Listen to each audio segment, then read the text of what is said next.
Question number 11, Eugenie Sage. Tēnā koe, Mr Speaker, thank you. My question is to the Associate Minister of Health and asks, is the Minister concerned that in 2011-12, 92,000 New Zealanders relied on drinking water supplies with an excessive number of E. coli breaches, which are a marker of faecal contamination, and if not, why not? Honourable Joe Goodhue. Tēnā koe, mana whakawā. Yes, I am. However, in the majority of cases where contamination was identified, water suppliers took immediate remedial action. I'm not satisfied that the response was quick enough in a small number of cases, covering 0.4% of the survey population, but I've been assured that these suppliers were followed up with DHB assessors immediately. The good news is that ESR has advised there were no outbreaks of disease reported as a result of these breaches. Supplementary. Supplementary question, Eugenie Sage. Is the Minister concerned that the number of people reliant on water supplies with an excessive number of E. coli breaches increased by 20,000 between 2009-10 and 2011-12? Honourable Joe Goodhue. Mr Speaker, what the report does show that although there were some breaches, in fact, we are achieving some quite remarkable results. And I point to the most remarkable side of this. So we're looking at chemical breaches, we're looking at bacterial breaches and protozoal breaches.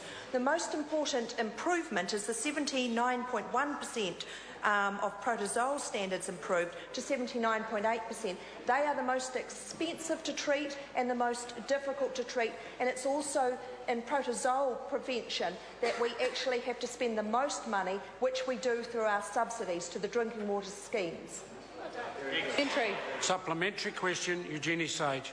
Does the Minister agree with the Ministry of Health that the most important way to manage drinking water supply is to protect the source of the supply, and if not, why not? Honourable Joe Goodhue.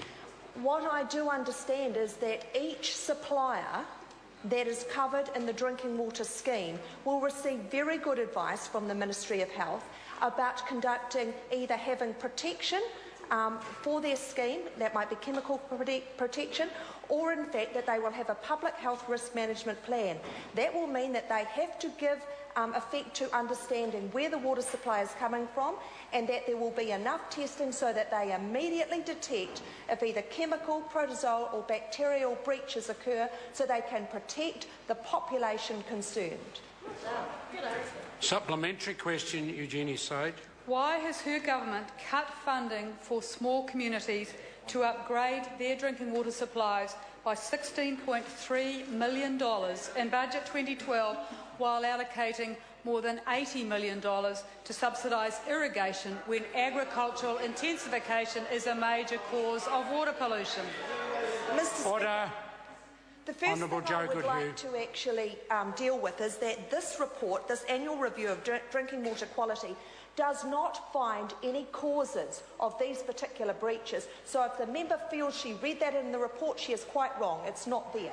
Secondly, I want to tell the member that in fact we changed the way that the subsidy scheme was actually delivered. What there is still 3 years of $10 million per year of subsidies to deprivation index 7 to 10. We've spent $66 million already, actually providing 171 suppliers with fully upgraded water supplies. There are 72 projects underway. In fact, this is targeting the areas of the country that most need the money, something this government is far better at than the previous government. Supplementary. Supplementary question, Eugenie Sage. Why is the last round of funding for the drinking water subsidy scheme in February 2015, when the Ministerial Advisory Committee on Drinking Water Compliance is concerned that 48% of medium-sized schemes don't comply with the New Zealand Drinking Water Standard for protozoa, which of course includes Giardia and Cryptosporidium, and when that same committee is concerned with the low level of compliance by small and medium-sized schemes? So why is the scheme ending in February 2015? Honourable Joe Goodhue. What I am able to tell the member is that the applications that we are receiving from the water schemes all around the country, those applications are receiving the subsidies that they require. The $10 million has not been fully subscribed, so therefore no schemes are missing out on the on the subsidies they are actually applying for.